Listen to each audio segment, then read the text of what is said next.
Al final, el que em dona a mi personalment l'equilibri és l'entrenament dia a dia, no? La rutina diària que fa que arribi el millor possible al partit i que pugui donar el millor a l'equip i tenir aquesta tranquil·litat de sentir que he fet tot el possible per estar preparada.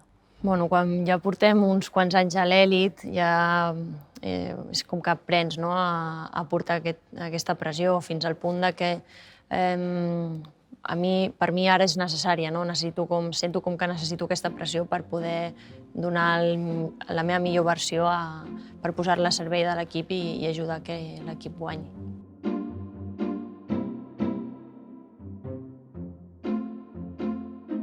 Aviam, sens dubte, l'elit és com una barreja de coses, no? És un mix, és constància, és disciplina, és saber reinventar-se, exigència amb un mateix.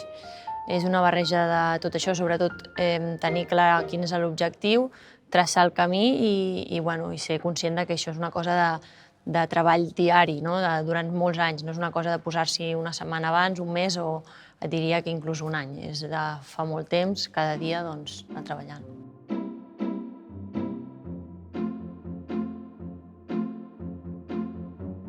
Per suposat que hi ha moments complicats, n'hi ha hagut, n'hi ha i segurament hi haurà, és una cosa totalment normal, però al final és el que fas en aquests moments, no? Saber i ser conscient que tens una oportunitat cada dia, que és l'entrenament, per poder millorar o poder superar aquests moments més baixos i poder millorar.